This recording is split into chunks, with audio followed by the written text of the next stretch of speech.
Bem-vindas ao Mulheres do Business, um podcast voltado para mulheres que empreendem ou que querem empreender no exterior.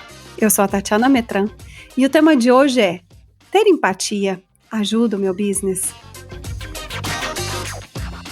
Levanta a mão quem já utilizou a seguinte expressão: ei, se coloque no meu lugar. Sabe o que você está pedindo? Empatia. O escritor Mintel Dial, em seu livro Artificial Empathy, diz que a empatia é ver o mundo com paciência e sinceridade pelos olhos da outra pessoa. Não é aprendido na escola, é cultivado ao longo da vida. Empatia significa também compreender os sentimentos, os desejos, as ideias e ações de outro indivíduo. Pensando nas habilidades empreendedoras para o futuro, tema da nossa segunda temporada do podcast, a gente acredita que a empatia é vital para o sucesso sustentável do business. As donas de negócio com propósito maior que o lucro sabem que elas estão rodeadas de pessoas que precisam ser escutadas e compreendidas. Por exemplo, os investidores, seus funcionários, seus clientes, a sociedade em geral. Quando uma empreendedora está em sintonia com as perspectivas e necessidades desses atores, o negócio se fortalece. Mas se a empatia gera essa conexão poderosa entre a empresa e o mundo, mas não se aprende nos livros, como é que ela pode ser traduzida por uma marca? Para responder essa e tantas outras questões sobre a importância da empatia, eu convidei a Stephanie Medeiros. A Steph une estratégia, design e ilustração para ajudar as marcas a se posicionarem e criarem experiências que valem a pena compartilhar. Estudou ilustração, animação e história da arte na Universidade do Kansas. E não parou por aí. Em Los Angeles, onde ela mora atualmente, ela cursa UCLA Design Communications, Empreendedorismo, Marketing e Publicidade. Em 2018, Stephanie começou a compartilhar sua arte pessoal online. O trabalho chamou a atenção de marcas estabelecidas. O estúdio Stephanie Made It nasceu. Sua lista de clientes inclui Adobe, HealthAid, Spotify, New York City LGBT Center, entre outros. Latine, queer, não binária. É uma honra para mim te dar voz, Steph. Bem-vinda. Oi, Tati, é uma honra para mim estar aqui, estar com essa comunidade maravilhosa de mulheres empreendedoras, sonhadoras, que querem realmente usar suas ideias para fazer desse mundo um mundo melhor.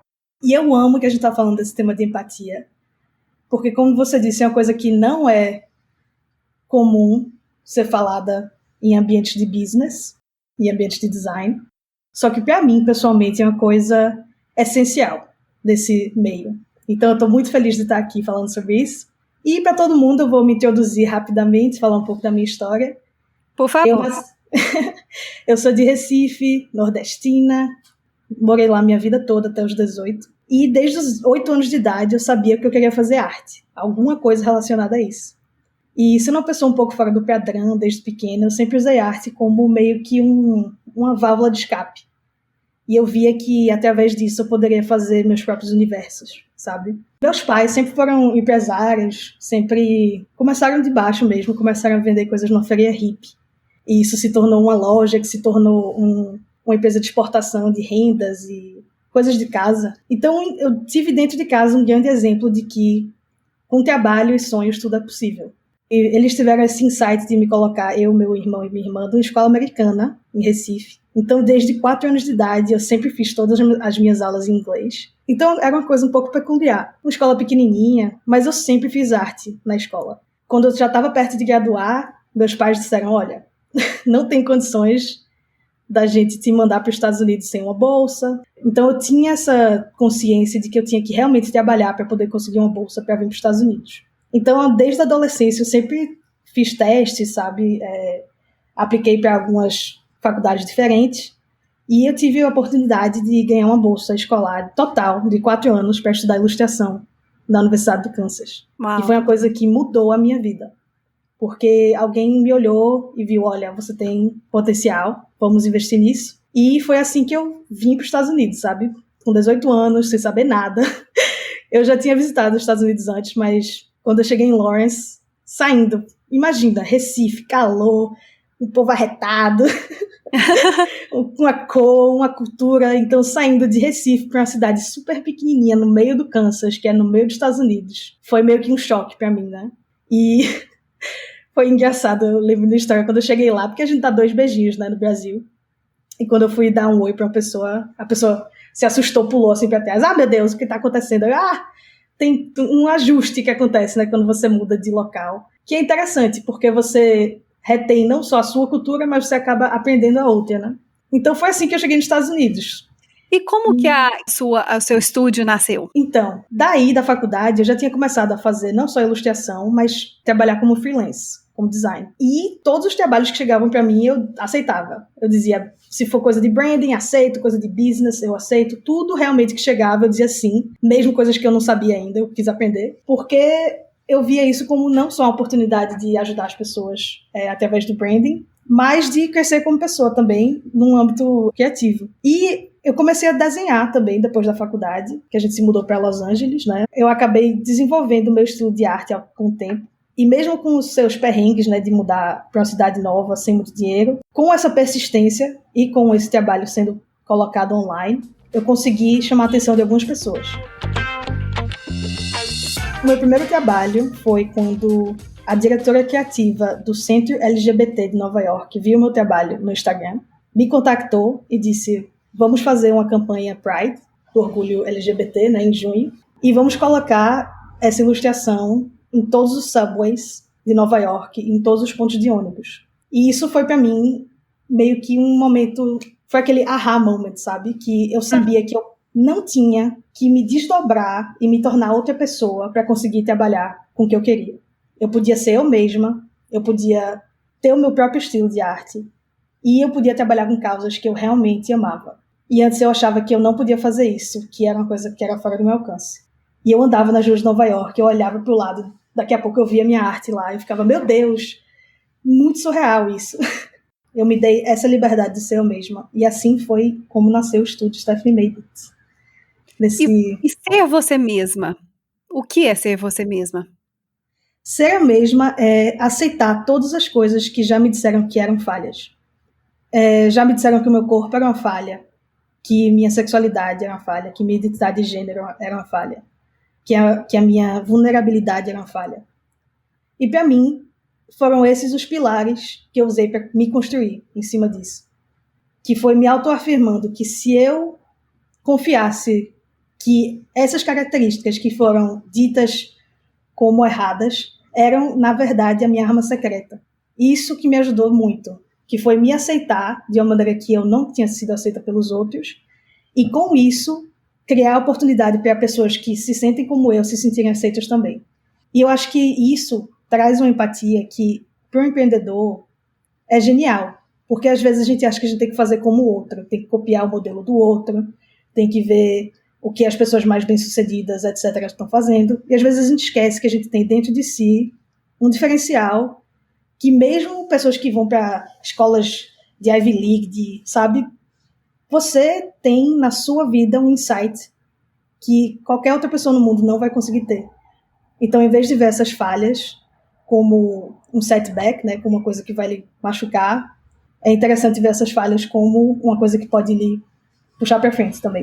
Escutando essa sua trajetória, né, e acompanhando o seu trabalho nas redes sociais, a gente percebe que você é uma pessoa empática. Por exemplo, você defende e promove discussões ligadas à raça, e você é uma pessoa branca. Você trata do feminismo interseccional. Para as pessoas que não sabem, segundo a sua xará, que é a ativista Stephanie Ribeiro, ela diz que seria o feminismo interseccional seria a gente compreender as nuances, né, as camadas do feminismo. Um exemplo clássico disso é a feminista branca de classe média que reivindica para si a igualdade de pagamento, de posição e de salário, por exemplo, em relação aos homens, mas ela também pode ser aquela mesma mulher que mantém o sistema de desigualdade sobre outras mulheres, sobretudo negras, pobres, periféricas, quase sempre, que trabalham na casa delas. Então, assim, quando foi que esse exercício de se colocar no lugar do outro começou na sua vida? Quando eu era mais nova,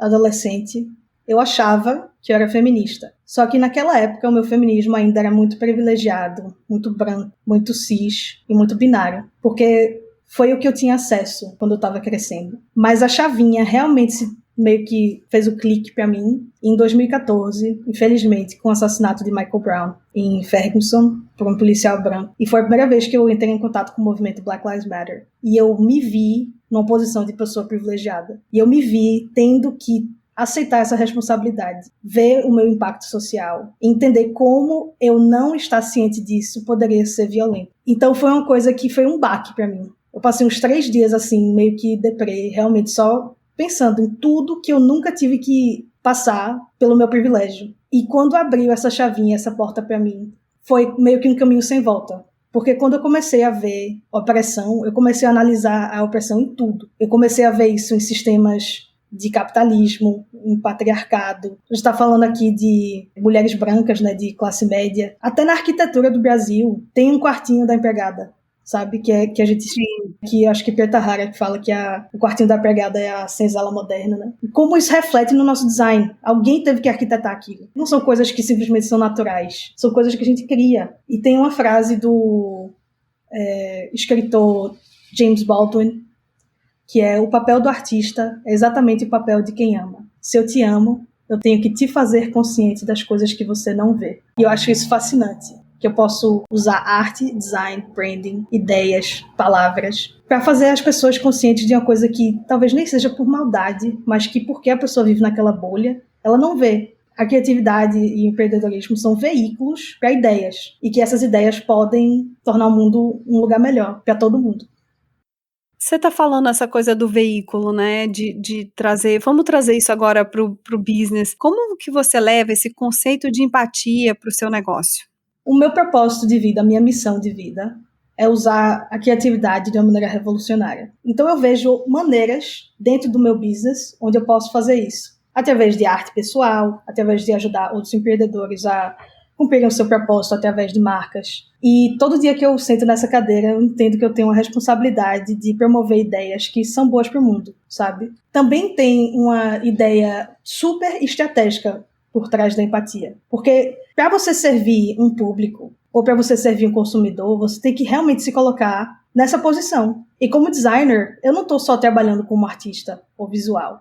Eu estou me colocando no papel do consumidor e vendo como os objetivos do empreendedor podem se relacionar a o que os consumidores estão precisando. Eu acho que quando você se coloca no lugar da pessoa que você está vendendo, você começa a entender que às vezes o que você acha, as suas preconcepções, nem sempre estão certas do que aquela pessoa realmente precisa. Como eu achei de usar empatia foi trazer ela para um espaço que antes eu não via isso sendo feito. Eu fiz faculdade de business, né, de marketing, e eu nunca vi a palavra empatia sendo dita. Só vi uma vez numa aula de user experience, mas eu realmente vi que eu tinha que implementar a consciência social e sustentável dentro do processo de branding. Que o processo de branding não só teria que ser visual, na criação de logos, cores, fontes, etc., mas na fundação do propósito daquela empresa. Porque quando a empresa é criada com uma base na empatia, todos os sistemas mudam. Porque a gente não está só pensando no lucro dessa empresa em si, mas como ela afeta outras pessoas, a comunidade, o planeta. Porque quando a gente fala dessas coisas de empatia, parece até meio poético, sabe? Ou é uma coisa idealizada. Mas, de uma maneira prática, 90% dos CEOs dizem que sustentabilidade é imprescindível para o sucesso de um negócio. Então, a gente está falando dessas coisas não só no âmbito moral ou ético, mas porque funciona, sabe? A gente está vendo agora com a geração millennial e geração Z que elas estão procurando empresas que têm essa ética, que são transparentes. Empresas que não estão fazendo isso vão meio que sofrer, eu acho, no futuro. Então, pessoas que estão fazendo empresas hoje em dia, que nem a gente falou no começo, devem já estar pensando daqui a 5 anos, 10 anos, como é que vai estar o mundo. 2020 abriu o olho de muita gente, eu acho, né? Com certeza, então, e acelerou muitos processos também, né? Exato. E essa coisa que você falou dos millennials e da Gen Z, né, da geração Z, você vê que eles estão buscando um propósito na hora que vão consumir e sentir que a empresa é empática e é exatamente o que você falou, vamos sair dessa parte, quer dizer, que é lindo, que é poético, mas tem um resultado que é prático. E aí eu pergunto a você, por que a gente deve ver a empatia como uma força para a mulher que empreende fora do Brasil? Eu acho que a empatia é uma coisa que todo ser humano deve ter, né? Óbvio. Mas eu acho que é um superpoder para o empreendedor, especialmente que trabalha fora, porque você já está numa cultura diferente, num ambiente diferente. E a empatia meio que lhe dá essa oportunidade de sentir a necessidade das pessoas daquele espaço um pouco melhor. Entender o que está faltando ali. E vendo de fora, às vezes fica mais fácil de a gente inovar, que a gente vê as soluções de uma maneira diferente. E a gente traz a nossa cultura para uma cultura diferente e que pode agregar coisas novas a ela. Então eu realmente acho que é um superpoder para o empreendedor de fora, quando chega nos Estados Unidos, ver se tem algum valor do Brasil que eu posso trazer para cá, se tem alguma coisa familiar, ou até da cultura do Brasil, que não existe aqui, que eles poderiam gostar. Então acho que tudo isso cria uma sensibilidade diferente. O que você trouxe do Brasil para cá? Faz 10 anos que eu tô nos Estados Unidos, e eu fico pensando, meu Deus, será que eu perdi minha brasilidade, né? Às vezes eu me enrolo no português, fica uma complicação. Mas nada. Esse sotaque não engana ninguém.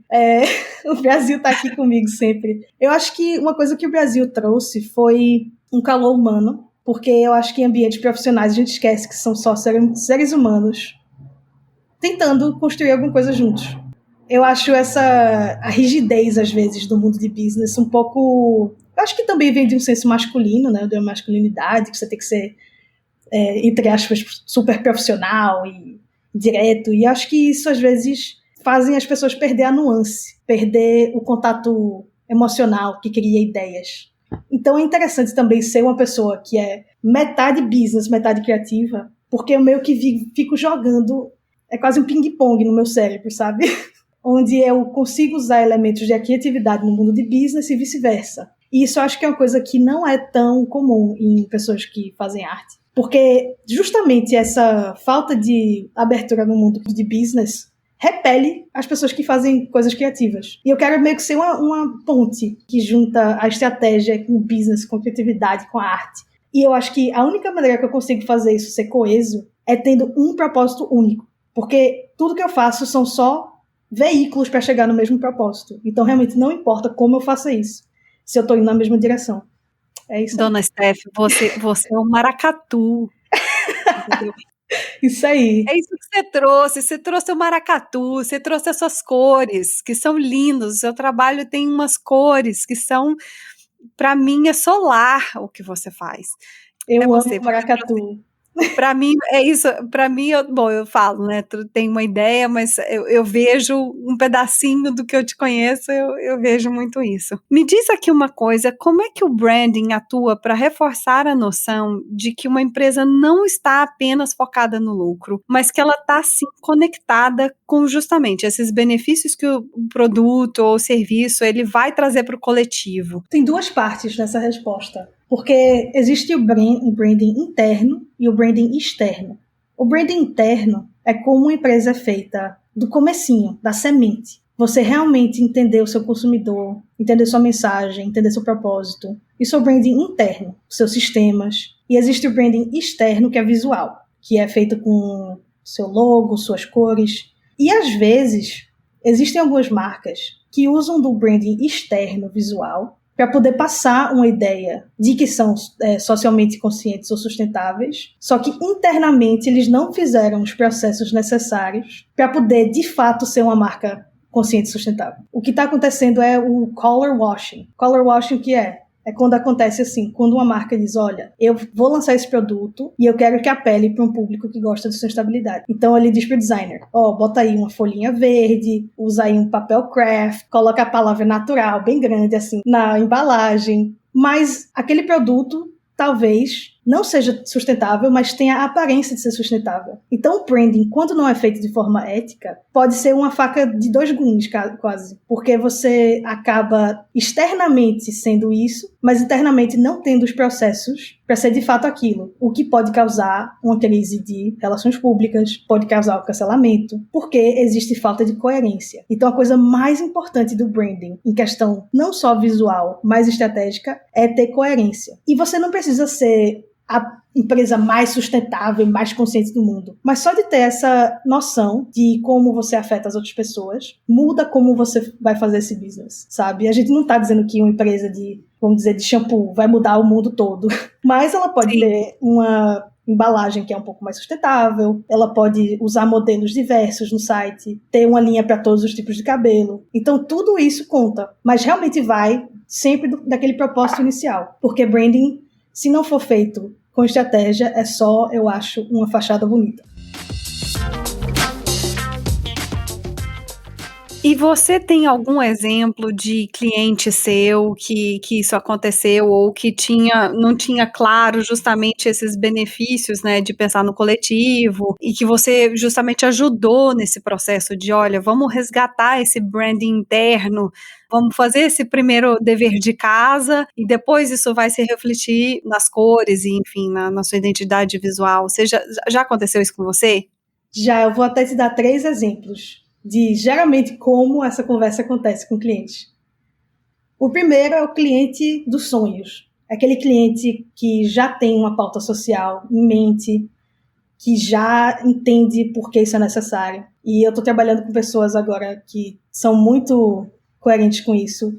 Eu não sei se você conhece a Alexandra Gurgel, do canal Alexandrismos. Alexandrismos, claro. Isso, ela trabalha, Ela é fantástica. Isso, é uma ativista gorda, lésbica, que fala de temas de corpo, de aceitação, de gordofobia. Com o Xanda, eu tô fazendo o branding dela todo, né? Nem existiu conversa, porque a gente já tava tão na mesma linha de pensamento que já era meio que um óbvio, que a mensagem da marca já ia ser com esse âmbito de corpo livre, sabe, de empoderamento feminino. Então, às vezes, já tem pessoas que já vêm com essa coisa pra mim e a gente só deixa isso bonito.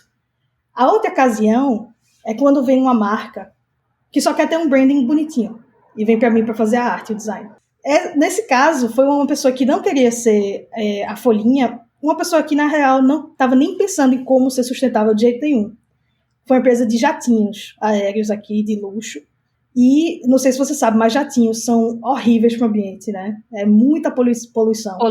Poluentes. Uhum. Então, eu disse, olha, se você quer se posicionar como uma empresa jovem, nova, moderna, que quer ser inclusiva, ia ser incoerente você não pensar na sustentabilidade.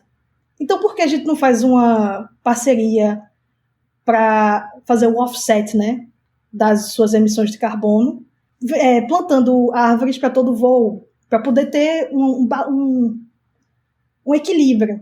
E eles amaram a ideia.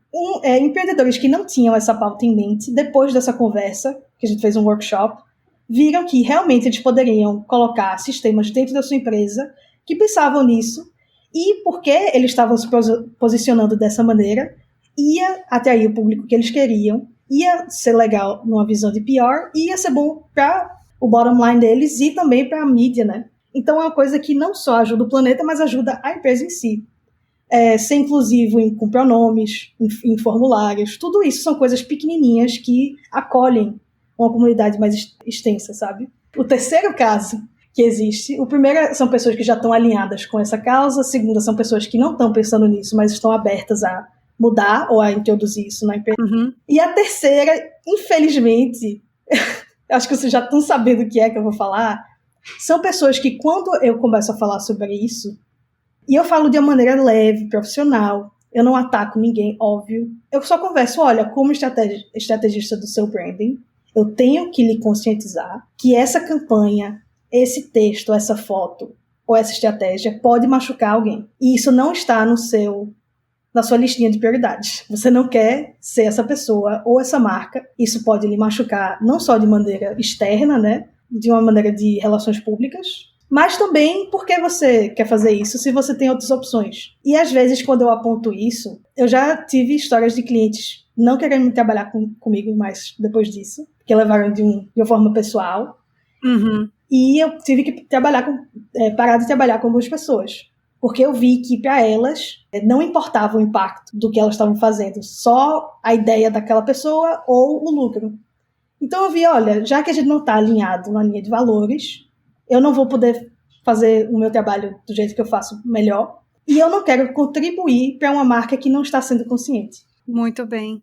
E para terminar esse bloco, você poderia nos dar 2 dicas para empreendedoras que querem se posicionar e criar justamente essas experiências que valem a pena compartilhar? A primeira é, não tenha medo de se posicionar. E eu sei que dá medo, especialmente nessa cultura de cancelamento louca que a gente vive hoje em dia.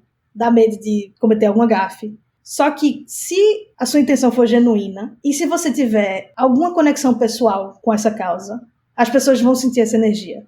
Então, o que eu indico é, quando você quiser se posicionar como marca, de alguma maneira, o processo tem que ser interno, primeiro. Se conecte com as causas que você sente uma conexão, se for uma coisa sustentável, se for árvores, se for comida, se for direitos humanos, feminismo. Se não for uma causa pessoal, às vezes fica difícil levar isso com o tempo. Então, pense em alguma coisa que realmente faz sentido para você. Você tem alguma experiência sua, da sua vida, como eu estava falando antes, que são coisas que antes eu achava que eram falhas minhas, né? Questões de corpo, questões de gênero e sexualidade. Foi dentro disso que eu achei o meu caminho. Eu só falo de pautas que eu tenho um pouco de propriedade. Fale das suas experiências e acolha pessoas com outras também. E isso vai te parecer de uma maneira muito legal com a sua marca, de um jeito que não vai dar medo, porque você vai se sentir confiante. E as pessoas que se conectam com essa causa vão lhe admirar, lhe amar e comprar ainda mais por causa disso. Gente, não tem coisa mais empática. Toma, Brasil. Quer dizer, toma mundo. Né? Mundo! Porque as empreendedoras são do mundo inteiro. Toma mundo. Não tem um exemplo mais empático de acolhimento de si mesma que vai transferir, que vai transformar o business, né? Eu acho que é fantástico isso. Você falou em duas dicas, então essa é a primeira e a segunda. Não importa o que você fizer, pode ser qualquer causa, qualquer coisa, qualquer pauta, mas seja inclusivo, porque a gente vive num mundo muito plural. E eu cresci nos anos 90, né? Eu cansei de ver a mesma pessoa em toda a televisão, toda a capa de revista, toda modelo, todo mundo igual. Isso não reflete o nosso mundo do jeito que é. E as pessoas estão cansando realmente desse padrão, que é o padrão que a gente sabe que é opressivo, né? Em todos os âmbitos. Então, quando você for fazer fotos, pegue uma pluralidade de pessoas, de corpos, de habilidades, de gêneros. E você não tem que ser uma marca política para ser uma marca inclusiva. É simplesmente você estar refletindo na sua imagem visual as pessoas que existem. Um exemplo real, um case study disso, é com a marca da Victoria's Secret. A Victoria's Secret fechou 250 lojas nos Estados Unidos só no ano de 2020. E o CEO cometeu um gafe horrível no desfile. Ele disse que não contratava modelos trans ou gordas para não tirar a fantasia da Victoria's Secret. Como se mulheres trans ou gordas não tivessem parte de ser uma fantasia. Tudo, né? Isso, que não... Tudo, como se... Não, vamos arrancar essa página do livro, né? Exato. Gente, sorry, não é assim. Ou nada, exato. Senhor, não é assim que funciona. E isso refletiu. As lojas estão... Ele está falindo. E pra gente ver, em contrapartida, né? Existe a Savage X Fenty, que é a marca da Rihanna, de lingerie, que em todas as suas comunicações visuais incluem todos os corpos, todas as raças, todos os gêneros. E a marca dela está explodindo. A mesma coisa aconteceu com a linha de base dela, porque mulheres negras com um tom de pele mais escura, mais retinta, não tinham opções de base. Então a Rihanna viu o que essas consumidoras precisavam, o pain point, né, a dor desse consumidor, viu que ela tinha capacidade de fornecer um produto que ajudava a aliviar essa dor, e a base dela, até hoje, vende absurdamente, sabe? Ou seja, esse tipo de economia empática, acolhedora, diversa, inclusiva, Ela dá lucro, gente. Isso. E tem uma coisa que as pessoas que falam dessas coisas às vezes esquecem. Falam dessas coisas, eu digo assim, de branding sustentável, etc. Que para um branding realmente ser sustentável, existem 3 partes. Você tem que ser lucrativo, bom para as pessoas e bom para o planeta. Mas os 3 têm a mesma importância. Às vezes a gente associa dinheiro a uma coisa de ganância, né? Uma coisa meio feia ou até proibida. Especialmente mulheres, que às vezes a gente acha que não merece, né? Ganhar tanto. Também tem a inequidade de pagamentos, né? Que a gente sabe, por gênero e raça. Mas para uma empresa, qualquer empresa ser sustentável de verdade, ela tem que gerar lucro. Então, são coisas que a gente fala dessa coisa que é um pouco ativista, um pouco política, um pouco poética, mas isso realmente é estratégia de business. Porque você vê os case studies, Warby Parker, que é uma empresa de óculos, que usa um modelo sustentável, eles doam um par de óculos para cada par vendido, que nem a Toms. A Warby Parker virou unicórnio, né, de startup, justamente porque eles são sustentáveis, sabe? Não é um afterthought, né? Não é uma coisa que colocaram em cima da estratégia. Foi uma coisa que é inerente à estratégia. Então, quando a gente fala sobre essas coisas, a gente tem que pensar que é uma estratégia esperta e prática. E também, de rebate, acaba ajudando o mundo e as pessoas, que é ótimo. E eu fico super feliz com isso.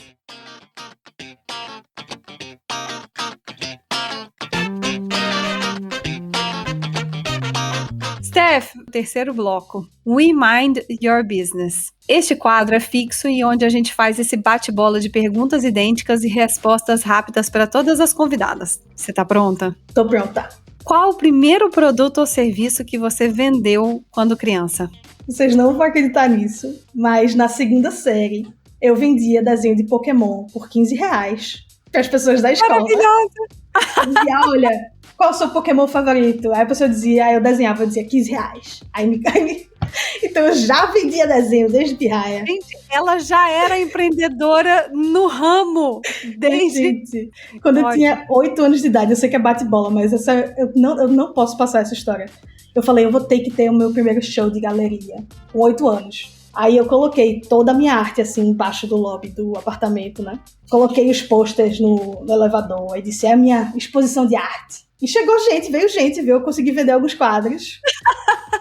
Com 8 anos de idade, só tinha rabisco, né, na parede, mas foi fofo. Poxa, foram os primeiros Stephs aí, Steph Medeiros, entendeu? Essa coisa é collector. Isso aí é coleção rara de colecionador. Coleção rara, com certeza. E não foi sua mãe que comprou, querida. Poderia ser isso, viu? Porque a minha mãe comprou coisas minhas. Complete a frase. Concretizar o meu projeto nos Estados Unidos demanda muito? Paciência. A minha frase de autossabotagem de estimação é: você não é o bastante. E eu, às vezes, eu me perco comparando com as pessoas. Eu acho que eu tenho que agradar a todos e a tudo e fazer tudo de uma vez só. E isso é uma prisão, né? Então, cada vez que eu me liberto mais dessa ideia, mais eu cresço e mais eu sossego, eu acho. Não ficar pensando que você tem que ser o que os outros querem que você seja. Você é bastante do jeito que você é. E as coisas que às vezes lhe dizem que é seu ponto fraco pode ser seu ponto de força. Uma empreendedora que te inspira. Eu vou falar da Arlan Hamilton. Ela é uma pessoa que já foi sem casa, né, uma pessoa de rua, que fundou a Backstage Capital, que é um fundo de investimento que visa investir em empresas de grupos historicamente marginalizados. Tem um problema muito grande que existe com empresas de mulheres e pessoas LGBT e pretas, que elas não conseguem investimento. Isso é uma barreira gigante no crescimento real de uma empresa para um nível maior, né, de empreendedorismo. E a Arlan, a missão dela é realmente ser um fundo de investimento para ajudar essas pessoas. Então é uma pessoa que veio de uma experiência de opressão, é uma mulher preta, que usou da sua ingenuidade, usou do seu senso de business para achar um buraco de necessidade na indústria, porque todas essas outras firmas não estavam prestando atenção nisso. E ela cresceu muito, sabe? Tá em todas as coisas da Forbes. Se vocês verem aí, Arlan Hamilton, ela é maravilhosa. Incrível. Qual o borogodó do seu business? Acho que é aquele maracatu, né, que a gente falou, a cor. Mas eu acho que o meu borogodó é que eu não tenho limites de pensamento, de possibilidades. Se um cliente diz, olha, eu tô pensando nisso, eu acho que eu tô com medo, eu não sei se é muito doido, ou se essa ideia é muito fora da caixinha, eu disse, não, vamos lá. Mas eu dou liberdade às pessoas a sonharem. Eu acho que isso é uma coisa que me faz diferente. Eu não limito, eu expando. Eu não limito o spam. Quem são as pessoas que fazem parte da sua rede de apoio? Johnny, meu parceiro, que tá comigo todos os dias. Uma pessoa que me ajudou muito também nesse processo de desconstrução eterna. Meus amigos, meus pais, que desde pequena, né, estavam lá dizendo que eu podia fazer galeria lá no, no meu prédio. Vamos lá, incentivando, mandando os convites. Mandando os convites, sempre. Meu pai bota uma pressãozinha, diz que eu tenho que fazer exposição no MoMA, então é um pouco de pressão, realmente, mas eles sempre. Eles nunca disseram, olha, não faça arte. Eles sempre me apoiaram. Então isso é uma coisa muito especial, porque eu sei que muita gente tem problema com isso, que os pais não apoiam carreiras criativas. Mas eu espero que com o mundo do jeito que tá, as pessoas entendam o quanto é importante o entretenimento e a criatividade, né? Com certeza. De volta para o futuro. Se você pudesse viajar no tempo, que recado você daria para a Stephanie que estava começando a empreender? Ai, meu Deus, eu tenho muitos recados, mas eu acho que o que pesa mais para mim, que eu diria para mim mesma, é que não tenha medo de ser você, seguir a sua intuição, aprender a dizer não para o que não combina com o seu caminho. E realmente vá sem medo, sabe? Porque eu acho que o medo às vezes paralisa a gente. E sempre vai ter crítica, sempre vai ter alguém apontando o dedo. Só que só você no final do dia tá lá, pra meio que entender o seu caminho. Esse processo de aceitação, não só de si, mas também da sua missão, realmente me dá energia. E eu acho que quando eu me aceito, eu aceito o outro. E quando eu aceito o outro, eu tenho essa motivação interna de fazer o mundo melhor.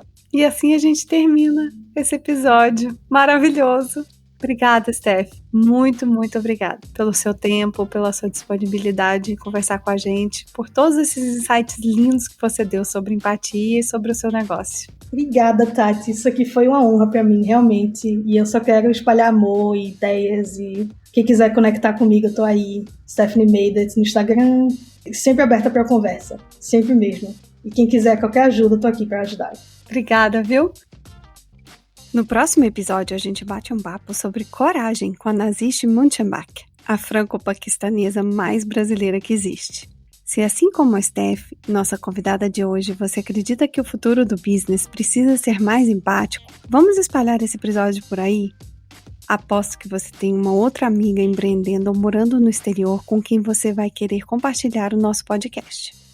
Que tal se você mandasse o link para ela pelo WhatsApp ou pelas suas redes sociais? E não se esqueça que lá na nossa conta no Instagram, @mulheresdobusiness, a gente posta informações e os highlights relacionados ao conteúdo do podcast e também os ligados ao mundo do empreendedorismo feminino. Tchau, mulheres do business! Vou ali escutar o maracatu enquanto penso nessa habilidade linda que é a empatia.